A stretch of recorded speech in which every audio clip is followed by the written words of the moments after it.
talk about leaving your job to go start a nonprofit that would be focused on opportunity zones, which no one had heard of, sounded absolutely crazy.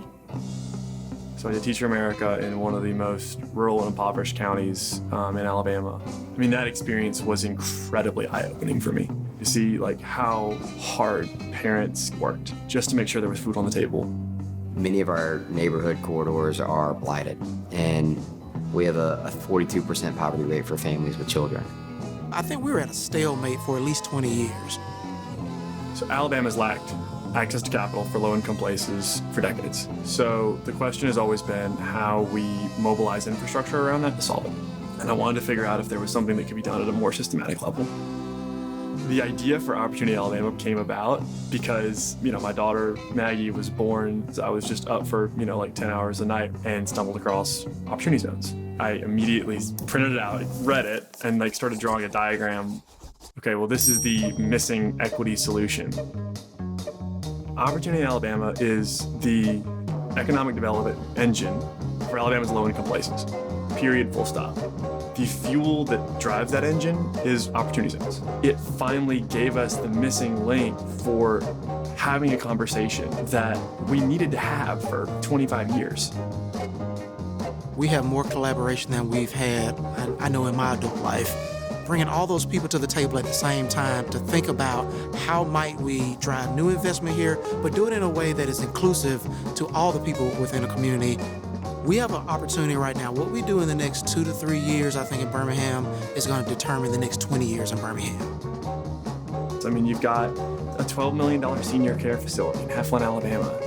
Population 3,500. That would have never happened absent Opportunity Zones. This project stands to have a huge impact. I think it's just a shining example of what Opportunity Zones can do for a rural community. It actually created a new reason to go talk to people with money about putting their money in their own backyard. I don't know how many people tell me, "What are you doing? What are you doing?" And I would be like, "Bud, we're gonna make apartments here." They're like, "You're crazy, man." This building sat dormant for a while.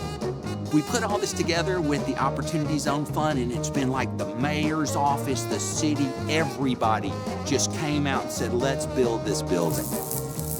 I really have a passion to give back to the community so they can live here and they can make this city grow to its full potential.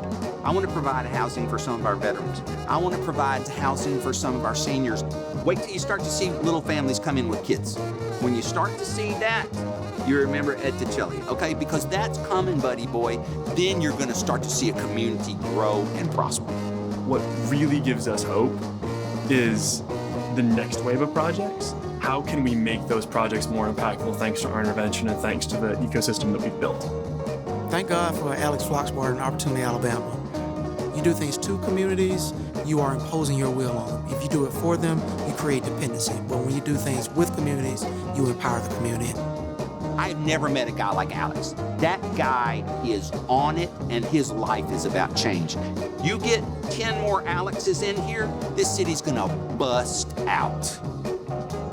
When I think about how we can affect change with the tools that we have, when we pull together and try really hard, I have to believe that we will be successful in changing economic outcomes for all of the people of Alabama.